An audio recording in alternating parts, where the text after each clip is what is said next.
주일 오후 예배 오신 여러분들 잘 오셨습니다. 오늘 미가서 5장 말씀을 가지고 남은 자라는 제목으로 하나님 말씀 나누겠습니다.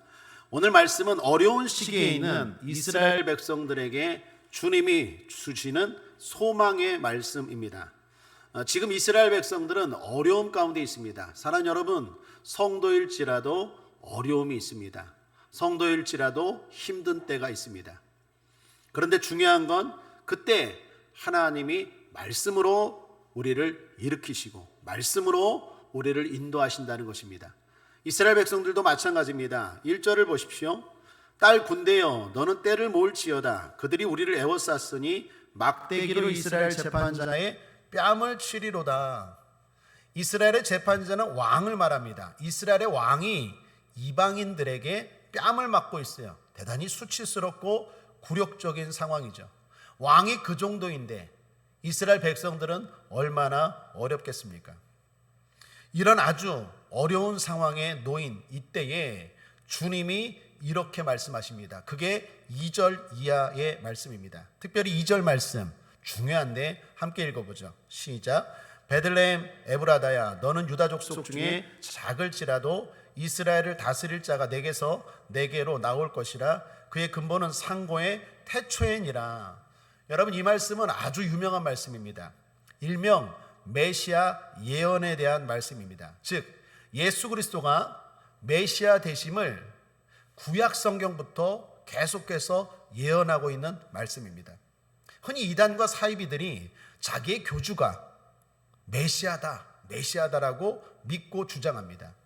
말도 안 되는 이야기지만 메시아가 되려면 여러 가지 이유, 근거가 있어야지만 그 중에 하나는 구약 성경부터 이분이 메시아다라는 일관된 메시지가 있어야 돼요. 우리가 왜 예수님을 믿습니까? 흔히 말합니다. 우리나라도 단군 신화가 있는데 왜 굳이 이스라엘에 예수를 믿느냐고. 그 예수가 왜 구세주냐고. 여러분, 예수가 왜 구세주입니까? 능력을 행해서? 기적을 행해서? 그렇지 않습니다. 성경이 그분만을 메시아라고 말하기 때문입니다. 구약 성경부터 아담과 하와가 에덴 동산에서 죄를 지은 이후로부터 우리의 모든 죄를 해결할 분은 예수님이다라는 걸 수도 없이 끊임없이 계속해서 말하고 일관되게 말하고 있기 때문에 우리가 예수를 구세주로 유일한 분으로 믿는 것입니다. 물론 그분이 사망 권세 이기시고 부활하시고 하나님 말씀대로 승천하시고 또 우리를 위해서 성령을 보내주신 이러한 모든 것들도 있지만 중요한 건 하나님이 일관되게 예수님만이 구세주다라고 말씀하고 있기 때문입니다. 오늘 이 말씀도 마찬가지입니다. 바로 예수님에 대한 예언에 대한 말씀입니다. 여러분, 신약 성경에 보면 예수님에 대한 탄생 기록이 나오죠. 그때 동방 박사들이 별을 보고 별의 인도함을 따라 이스라엘로 옵니다. 그때 이스라엘로 와서 제일 먼저 간 곳이 예루살렘이었습니다. 예루살렘은 이스라엘의 수도였습니다. 왕궁이 있습니다. 헤롯 왕이 있습니다. 메시아라면, 인류의 왕이라면 당연히 예루살렘 그리고 왕궁에 있을 줄 알았어요. 그래서 예루살렘 왕으로 가서 헤롯에게 묻습니다. 메시아가 어디에 있느냐고, 어디서 나냐고. 헤롯이 놀라죠. 그리고 대제사장과 서기관들을 불러 모읍니다. 이 동방박사들이 먼 곳에서 별을 보고 와서 메시아가 이스라엘에서 난다고 했는데 도대체 어디서 나느냐 그랬더니 대제사장과 서기관들이 뭐라고 말합니까? 베들레헴에서 난다고 말해요. 그때의 상황을 마태복음 2장은 이렇게 기록합니다. 4절에서 6절 왕이 모든 대제사장과 백성의 서기관들을 모아 그리스도가 어디서 나겠느냐 물으니 가로되 유대 베들레헴이오니 이는 선지자로 이렇게 기록된 바 또 유대 땅 베들레헴아 너는 유대 고을 중에 가장 작지 아니하도다. 내게서 한 다스리는 자가 나와서 내 백성 이스라엘의 목자가 되리라 하였음이니이다. 여기 대제사장과 서기관들이 말합니다. 말하는 내용 보면 뭡니까? 지금 미가서 5장 2절을 말하는 거예요. 대제사장과 서기관들이 여기 성경에 기록된 바라고 말하는 그 성경이 바로 구체적으로 미가서를 말합니다. 하나님이 옛부터 베들레헴에서 난다고 했습니다 라고 대제사장과 서기관들이 헤롯 왕에게 말하고 동방박사들에게 가르쳐 주죠. 근데 여기서 아이러니가 뭡니까? 대제사장과 서기관들은 베들레헴에서 메시아가 난다는 걸 알고 있으면서도 예루살렘에 왜 있죠?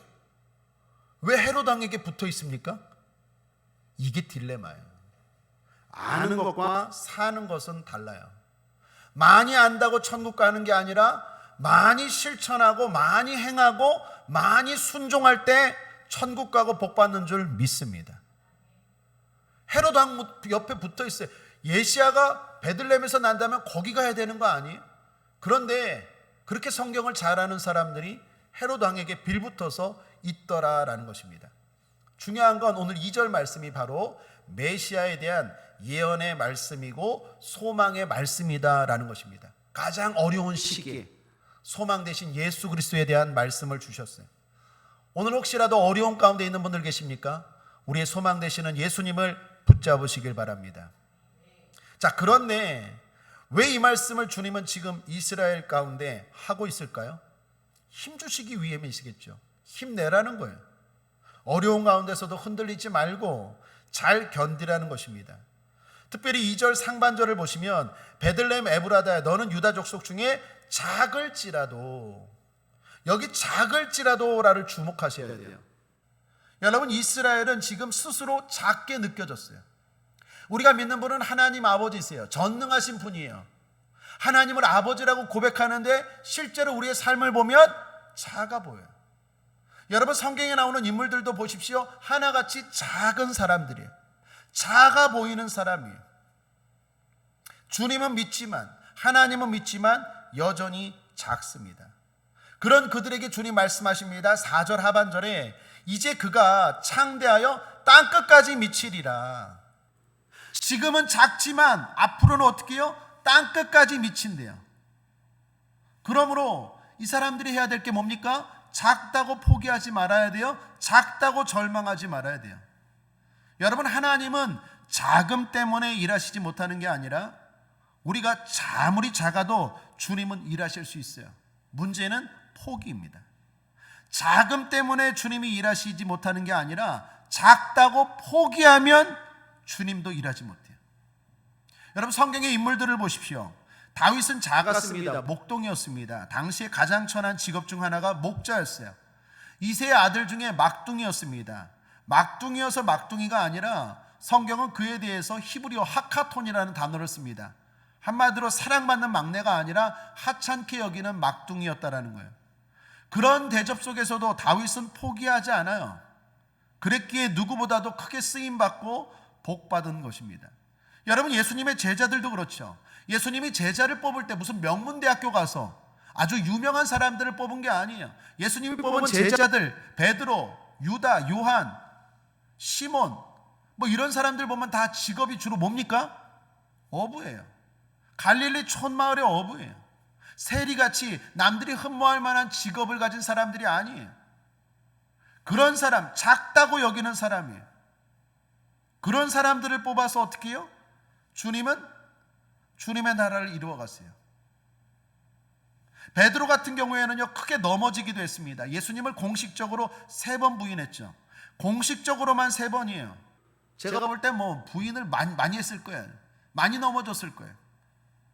더욱이 주님이 미리 가르쳐 주셨는데도 부인하고 넘어졌습니다. 그럼에도 불구하고 베드로가 베드로 된 것은 포기하지 않았기 때문에. 여러분, 작다라는 것에 속으면 안 돼요. 지금 난 작아.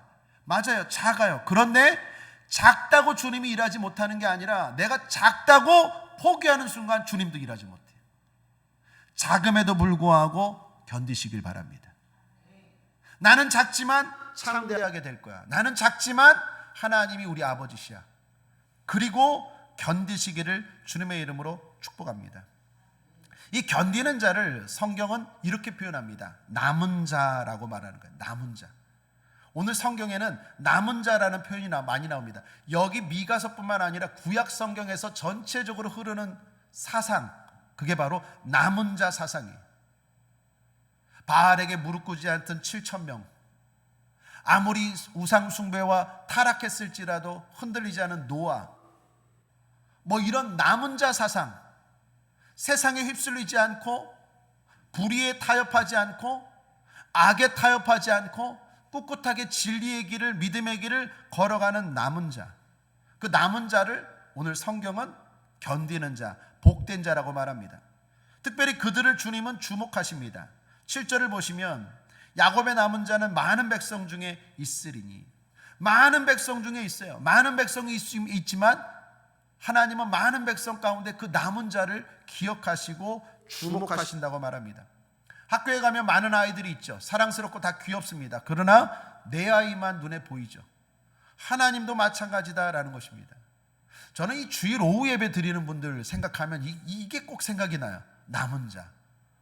여러분, 우리 옆 사람과 한번 인사할까요? 우리는 남은 자입니다. 네. 그 주일 낮 예배만 드린 분들 또 인터넷으로 보고 여러분은 도망간 자입니다. 라고 하면은 또 상처받지 모르겠는데, 이 주일 오후 예배 드리는 분들 보면 왠지 막 소망이 생기고 막 축복하고 막 싶은 마음이 생기고, 물론 주일 오전 예배를 드리고 오후 예배 드리는 분들, 주일 오전을 땡치고 오후 예배로 땡치는 사람 말고 주일 오전부터 오후까지 드리는 분들 보면 하나님이 그런 마음을 주세요. 남은 자다, 끝까지 견디는 자다, 세상에 타협하지 않고 이 핑계 저 핑계 대면서 흔들리지 않고 끝까지 그 길을 걸어가는 남은 자. 그 남은 자들을 주님은 그 많은 사람들 가운데서 주목하신다고 했어요. 하나님이 저와 여러분 주목하고 있는 줄 믿습니다. 자, 그렇다면 그 남은 자들은 어떻게 살아야 될까요? 네 가지 간략하게 나누고 기도하죠. 첫 번째는 앞서 말씀드렸죠. 좌절하지 않습니다. 남은 자는 좌절하지 않아요. 작다고 좌절하지 않아요. 적다고 포기하지 않아요. 우리가 모인 게 적었는데요, 우리 힘이 작은데요, 남은 자는 절대로 포기하지 않아요. 하나님은 작아도 하나님이 함께 하시면 그 누구보다도 강력하게 될 줄 믿습니다. 작은 자가 조심해야 되는 건 포기예요. 작은 자가 조심해야 되는 건 뒤로 물러서는 거예요. 작은 자가 조심해야 하는 건 움츠리는 거예요. 사랑하는 여러분, 작다고 좌절하지 않게 되기를 주님의 이름으로 축복합니다. 두 번째는 남은 자는 기다리지 않습니다. 자, 7절인데요. 7절 말씀 함께 읽어보겠습니다. 시작. 야곱의 남은 자는 많은 백성 중에 있으리니 그들은 여호와께로서 내리는 이슬 같고 풀이에 내리는 담비 같아서 사람을 기다리지 아니하며 인생을 기다리지 아니할 것이며, 사람을 기다리지 아니하며 인생을 기다리지 않는데요. 여러분, 이게 무슨 의미일까요? 여기서 기다린다는 말은 좋은 의미가 아니라 나쁜 의미입니다. 사람들이 말해요. 기다린대. 인생을 기다린대요. 사람을 기다린대요. 다시 말하면, 목사님, 지금은 내가 바쁜데, 지금은 내가 작은데, 지금은 내가 작아서 뭘 못해요. 그런데 좀만 좋아지면 주일 오후 예배 드릴게요. 좀만 좋아지면 봉사할게요. 좀만 좋아지면 뭐 할게요. 남은 자는 인생을 기다리지 않아요. 그럼 뭐 합니까? 그 자리에서 작으면 작은 대로, 크면 큰 대로 할 일을 찾아서 열심히 그 일을 감당하는 자가 남은 자예요. 그 사람이 나중에 하나님이 복을 주셔도 큰 일을 감당할 수 있는 거예요. 무릇 작은 것에 충성하는 자가 큰 것도 주셨을 때 충성하는 거지, 작은 것에도 하지 못하는데 하나님이 큰 것을 주시지도 않을 뿐더러 큰 것 주면 도망가요. 세상으로 도망가요. 내가 지금 어려울 때, 힘들 때, 예배 잘 드릴 때 하나님이 복을 주시고 칭찬하시는 거지, 내가 부유하게 되고 시간이 남아 돌아서 그때 되면 하나님께 열심히 하죠. 그 사람은 그렇게 되지도 않을 뿐더러 되면은 세상으로 도망가요. 지금 안 되는 게 그때는 됩니까? 그렇지 않아요. 남은 자는 기다리지 않아요. 지금 있는 그대로, 지금 부족한 그대로, 지금 작은 그대로 내가 할 수 있는 그 일을 해요. 내가 할 수 있는 찬양을 해요. 내가 할 수 있는 교사를 해요. 내가 할 수 있는 주보를 널려요.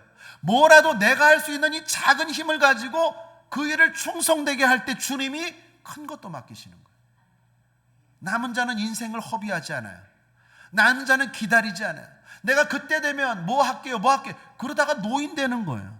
그러다가 세월 다 흘러가는 거예요. 그러다가 아무것도 못하는 거예요. 남은 자는 결코 기다리지 않습니다. 무슨 일이든 지금 할 수 있는 일을 해요. 특별히 여기 7절을 다시 보시면 남은 자에 대해서 이슬 같고 담비 같아서 라고 말합니다. 어쩔 때는 이슬입니다. 작아요. 그리고 어쩔 때는 비입니다. 이슬보다는 비가 크죠. 자, 중요한 건 뭡니까? 둘 다 하늘로부터 내려오는 거예요. 이슬도 하늘로부터 내려오고 단비도 하늘로부터 내려오는 거예요. 나에게 주신 이것이 작아 보이지만 이게 하나님이 나에게 주신 거야. 하나님이 나에게 맡겨주신 거야. 하나님이 나에게 맡겨주신 교회고, 하나님이 나에게 맡겨주신 십자가고, 하나님이 나에게 맡겨주신 사명이고, 하나님이 나에게 맡겨주신 자리야. 그게 이슬이든 담비든 그 사람은 그걸 충성되게 감당함으로 그 자리를 촉촉하게 해요. 메마름을 없애버립니다. 담비입니다. 그 사람이 있는 곳은 메마름이 떠나가요. 물질의 메마름이 떠나가요. 질병의 메마름이 떠나가요. 관계의 메마름이 떠나가요.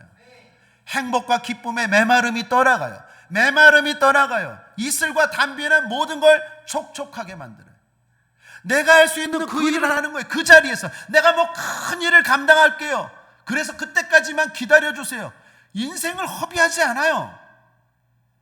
내가 나중에 무슨 큰 일을 할게요. 그렇지 않아요. 지금 할 수 있는 그 일을 성실하게 감당해요. 그래서 그 자리를 촉촉하게 만들어요.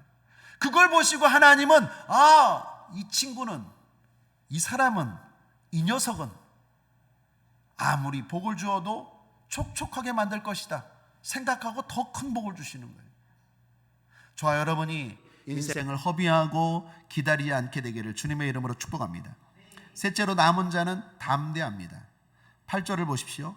야곱의 남은 자는 열국 중과 여러 백성 중에 있으리니 그들은 수풀의 짐승 중에 사자 같고 양떼 중에 젊은 사자 같아서 만일 지나간즉 밟고 찢으리니 능히 구원할 자가 없을 것이라.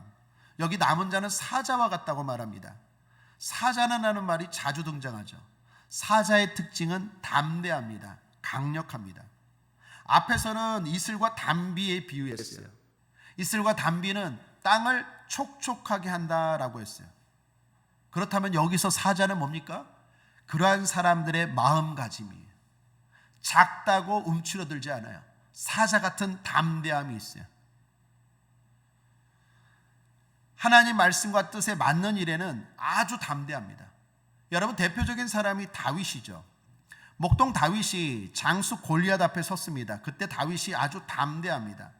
다윗이 골리앗을 이긴 것도 놀랍지만 더 놀라운 건 다윗의 담대함이에요. 전혀 기가 죽질 않아요. 기가 죽을 만하잖아요. 이스라엘 백성들 다 기가 죽었거든요, 골리앗 앞에. 그런데 유일하게 기죽지 않은 사람이 다윗이었어요. 다윗이 담대했어요. 결국 승리는 초반에 결정납니다. 사랑하는 여러분, 승리는 초반에 결정납니다. 시작부터 담대해야 돼요. 그러니까 다윗이 골리앗을 이긴 건 이기기 전부터 벌써 이미 게임은 끝났어요. 그의 말을 들어보면, 그의 마음을 보면, 그의 자세를 보면 이미 끝났어요. 담대해요. 누구도 그렇게 말하지 못했어요. 사울 왕도 그랬고 이스라엘의 어떤 군사도 그렇지 못했는데 목동 다윗은요, 시작부터 담대했어요. 골리앗 앞에 기죽질 않아요. 그렇다면 이 다윗의 담대함은 어디서 비롯될까요? 저는 여러분들 축복합니다. 여러분들이 사업을 하던, 직장을 다니던, 무엇을 하던 담대하시길 바랍니다. 근데 그 담대함이 나로부터 비롯되는 담대함은요, 거품이에요. 쉽게 말하면 허풍이에요. 허풍. 그건 금방 시들어져요. 금방 흔들려요. 왔다 갔다 해요. 진정으로 다윗과 같은 담대함, 이런 담대함으로 사업하고 직장 다니고 학교 다니고 우리의 삶 가운데 마주치는 골리앗들 이길 수 있는 비결이 뭘까요? 두 가지입니다. 하나는 동기고 하나는 목적이에요. 다윗이 골리앗 앞에서 담대할 수 있었던, 사자 같은 담대함으로 다 떠나갔지만 남은 자가 되어서 골리앗을 이긴 이유가 뭡니까? 그 담대함의 비결이 첫 번째는 동기였어요. 동기가 확실하면 담대해요.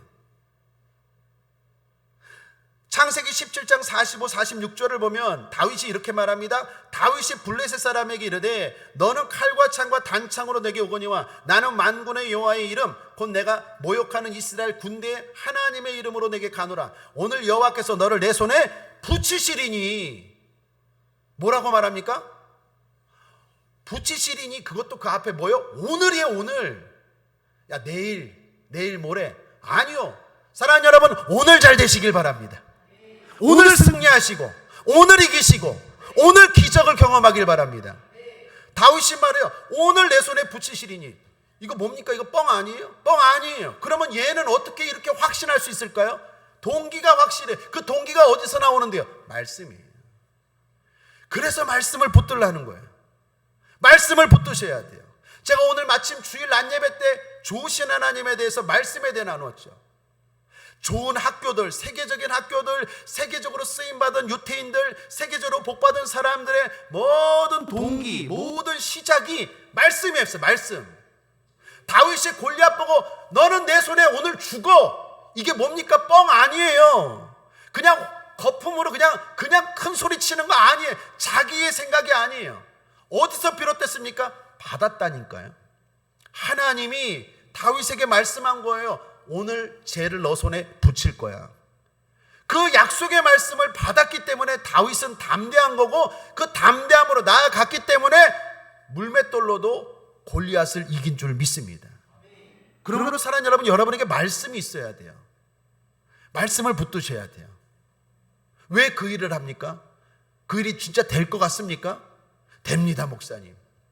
동기가 뭡니까? 누가 제가 아는 사람이 있는데요. 그럼 벌써 저는 생각하죠. 망했다. 안 된다. 고난의 광야를 좀 더 걸어야겠다. 제발 40년은 되게 하지 않게 하여 주옵소서. 4일만 되게 하여 주옵소서. 4년만 되게 하여 주옵소서. 너 왜 그게 될 것 같아? 집사님, 성도님, 권사님, 그게 왜 될 것 같아요? 제가 말씀을 받았어요. 기도하는데 목사님, 설교를 듣는데 목사님, 예배를 드리는데 목사님, 극동방송에서, 기독교 방송에서 말씀이 드리는데 내 마음에 불같이 임하는 거야. 하나님이 나에게 말씀하셨어요. 됩니다. 그거 됩니다. 그거 됩니다. 동기가 확실해야 돼요. 그래야 담대한 거예요. 그렇지 않고 어떤 것에서 비롯되는 안전함도 거품이에요. 결국 무너져요. 흔들려요. 다윗은 왜 이런 소리를 할 수 있습니까? 왜 이렇게 사자같이 담대합니까? 약속의 말씀을 받았거든요. 여호수아도 마찬가지입니다. 하나님이 여호수아 1장에서 네가 밟는 땅을 내가 내 손에 붙이시리니, 여호수아도 그 말 붙들고 나아갔기 때문에 가나안 땅을 점령하고 여리고성을 무너뜨리고 하나님의 승리를 경험한 줄 믿습니다. 모든 하나님의 백성들이 그래요. 모든 우리의 담대함은 말씀에서 비롯되는 것이 자기 암시로 비롯되는 게 아니에요. 난 된다, 난 된다. 물론 그것도 중요하지만 말씀의 근거에서. 또 하나, 목적이 확실하면 담대해요. 여러분, 다윗이 골리앗을 왜 이기려고 합니까? 왜 골리앗을 이기려고 해요? 1번 왕 되기 위해서, 2번 돈 벌기 위해서, 3번 사울의 사위가 되고 싶어서, 4번 인기를 위해서, 5번 명예를 위해서, 6번 미인 얻기 위해서, 7번 너무 계속 나오겠네. 마지막 10번 하나님의 영광을 위해서. 자, 몇 번이 답입니까? 10번이에요. 자, 다윗이 하는 말을 들어보십시오. 사무엘상 17장 46절 이하입니다. 오늘 여호와께서 너를 내 손에 붙이시니 내가 너를 쳐서 내 머리를 베고 블레셋 군대의 시체로 오늘날 공중의 새와 땅의 들짐승에게 주어 온 땅으로 이스라엘에 하나님이 계신 줄 알게 하겠고. 47절 또 여호와의 구원하심이 칼과 창에 있지 아니함을 이 무리로 알게 하리라. 전쟁은 여호와께 속한 것인즉 그가 너희를 우리 손에 붙이시리라. 여러분, 다윗이 한 말을 보면 뭐가 많이 나옵니까? 알게 하리라, 알게 하리라, 알게 하리라. 뭘 알게 합니까? 하나님이 계시다는 걸 알게 하리라. 인생의 승리가 칼과 창과 능력으로 되는 게 아니라 하나님의 도움으로 된다는 걸 알게 하리라. 목적이 선하잖아요. 그러니까 담대한 거예요. 여러분, 이 두 가지가 있어야 담대하고 그 담대한 믿음으로 나갈 때 성공하는 거예요. 그러므로 사랑하는 여러분, 늘 약속의 말씀을 붙들고 동기 시작하시길 바랍니다. 그리고 목적은 알게 하리라. 하나님, 나같이 부족하고 나같이 연약하고 나같이 힘없고 나같이 작은 자를 통해서 하나님이 살아계심을 알게 하여 주옵소서. 저는 조영규 목사님, 최성규 목사님을 존경합니다. 존경하는 이유는 그분들의 자금을 드러내요. 조영규 목사님도 작은 금을 드러내고, 최성규 목사님, 저의 스승도 자금을 드러내요. 늘 열면 충청남도 연기군 전이면 고등리, 제가 다 외웠어요. 어디 시골 출신인데 아버지도 없이 있는데 하나님이 은혜를 주셔서 하나님을 알게 하겠다고 하니까, 하나님 높이겠다고 하니까 하나님 복 주시죠. 저도 마찬가지고 여러분도 마찬가지입니다. 하나님을 알게 하겠다고 하는 사업 망하지 않아요. 하나님을 알게 하겠다는 목회 망하지 않아요. 하나님을 알게 하겠다고 하는 공부 망하지 않아요. 하나님이 그거 사용하는 줄 믿습니다. 그러니까 약속의 말씀으로 시작하고 하나님의 영광으로 끝을 맺으면 그 인생은 반드시 성공합니다. 근데 이 두 가지가 아니라 다른 것에서 힘을 얻으려고 해요. 다른 것에서. 그러면 그건 헛방이에요. 큰 소리고 허풍이에요. 거품입니다. 결국 또 헤맬 거예요. 다시 광야로, 다시 돌아요. 계속 돌아요. 가나안에 들어가질 못해요. 젖과 꿀이 흐르는 가나안 땅을 들어가질 못하고 또 광야 생활이 펼쳐져요. 이번엔 이 직장, 이번엔 저 직장, 이번엔 이 사람, 이번엔 저 사람, 계속 뺑뺑이 돌아요. 그러면서 인생을 계속 허비해요. 나이는 점점 들어가서 흰머리는 많아지고 피부는 쭈글쭈글해지고 날씨가 안 좋으면 삭신이 쑤시고 점점 도대체 하나님은 어디 계시나 복을 누리지 못하고 계속 광야를 헤매요. 사랑하는 여러분, 진정한 담대함으로 남은 자가 되어서 복된 인생 사시기를 주님의 이름으로 거듭 축복합니다. 자, 마지막 네 번째입니다. 남은 자는 갚으심을 믿습니다. 여러분, 남은 자로 사는 게 쉽지 않습니다. 어려워요. 남들 다 정욕대로 살 때 말씀대로 사는 거 쉽지 않아요. 여러분, 우리 마음 가운데도 그런 마음 있지 않습니까? 내가 주일 예배 드렸는데 굳이 오후 예배까지 드려야 되나? 내가 주일 예배만 드리면 됐지 뭐 봉사까지 해야 되나? 좀 더 쉬고 좀 더 놀고 싶은 게 인지상정입니다. 누구나 그런 마음이 있어요. 젊은 사람이나 나이 든 사람이나 다 그런 마음이 있어요. 좀 더 좋은 곳에 가고 싶고 좀 더 좋은 거 먹고 싶고 좀 더 쉬고 싶은 게 다 누구나 마음이죠. 남은 자로 산다는 것 쉽지 않아요. 유혹이 있습니다. 어려움이 있습니다. 그럼에도 불구하고 남은 자들은 어떻게 그렇게 승리할 수 있을까요? 오늘 10절부터 15절이 그걸 보여줍니다. 10절부터 15절은 하나님의 심판에 대한 말씀입니다. 특별히 15절 하반절에 이렇게 말씀합니다. 갚으시리라 하셨느니라. 갚으리라 하셨느니라. 한번 따라하겠습니다. 하나님이 갚으시는구나. 하나님이 갚으세요. 남은 자는 이게 확실해요. 그래서 남은 자로 살아가는 거예요. 하나님이 갚으세요. 나도 저 사람들처럼 좀 더 악을 행하고 좀 더 죄악된 길을 걸어가고 싶어도 참는 거예요. 왜요? 하나님이 심판으로 갚으세요. 지금 당장 좋은 것 같지만 나중에 보면 결코 좋은 게 아니에요. 대가를 치를 거예요. 하나님이 갚으실 거예요. 반대로 오늘 내가 좀 참고 내가 오늘 이기고 내가 오늘 하나님의 말씀대로 걸어가면 하나님이 또한 갚으실 거예요. 선으로 복으로 갚아주실 줄 믿습니다.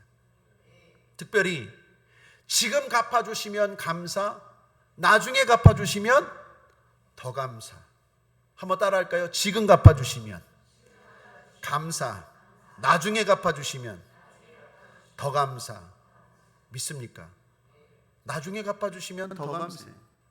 제 짧은 인생이지만 돌아보면 제가 행한 것보다 하나님이 갚아주신 게 너무 많아요.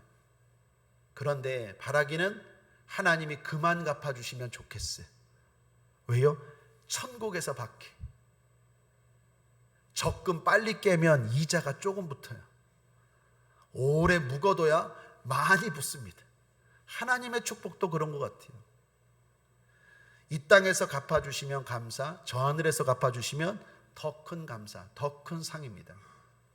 헨리 모리슨이라는 선교사님이 계셨어요.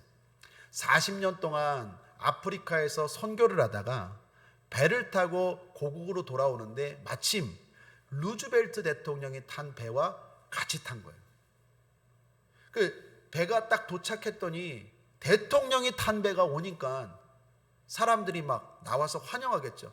빨간 카페트가 깔리고 군악대가 빵빠레가 울리고 대통령이 환송을 받으면서. 근데 그때 루즈벨트 대통령이 배 타고 뭐하고 하냐? 사냥하고 왔대요. 사냥하고 돌아오는데 엄청난 환호를 받는 거예요. 막 사람들한테. 그런데 이 헨리 모리슨이라는 선교사님은 40년 동안 아프리카에서 선교하고 딱 오는데 루즈벨트 대통령 딱 가고 나니까 싹 사라져 버린 거예요. 자기가 나오니까 그냥 아무도 없어요. 그러니까 순간 선교사님이고 목회자지만 섭섭한 마음이 들었대요. 하나님, 40년 동안 죽도록 헌신한 보상이 이겁니까? 휑하네요. 근데 그때 저녁 노을이 이렇게 딱 지면서 하나님의 음성이 하늘에서 들리더래요. 제가 읽어봐 드릴게요. 아들아, 너는 아직 본향에 돌아오지 않았지 않느냐? 내가 본향에 돌아오는 날 팡파레가 아닌 천군 천사의 나팔 소리로 레드카펫이 아닌 황금길을 깔아놓고 내가 친히 마중 나가 주마. 여러분, 감동 아닙니까? 사람들의 환호, 그 환호는 잠깐이에요. 어제의 대통령이 감옥 가는 세상이에요. 이 땅의 권력이라는 건, 이 땅의 복이라는 게 일시적이고 유한적입니다. 그러나 진정한 하나님의 보상과 복은 영원한 줄 믿습니다.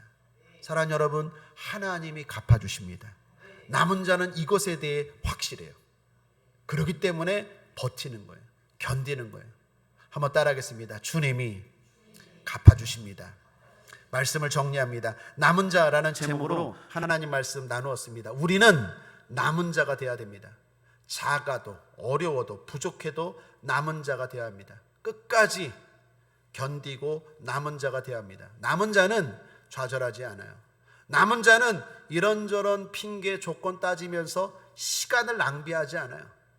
남은 자는 담대합니다. 확실한 약속의 말씀과 하나님의 영광이라는 분명한 목적이 있기 때문에 담대해요. 그리고 무엇보다도 남은 자는 하나님이 갚으심을 믿어요. 그렇기 때문에 그 길을 끝까지 가는 줄 믿습니다. 저와 여러분이 남은 자 되시기를 거듭 주님의 이름으로 축복합니다. 기도하겠습니다. 좋으신 하나님 아버지, 오늘 남아 주일 오후 예배 드리는 우리 성도들, 신앙에 있어서도 끝까지 남은 자로 살게 하여 주시옵소서. 세상 따라가지 않게 하시고 좁은 문 진리의 길을 늘 걸어가는 복된 자들 되게 하여 주시옵소서. 그렇게 살 수 있도록 성령님 힘을 주시옵소서. 감사드리며 예수님의 이름으로 축복하고 기도했습니다.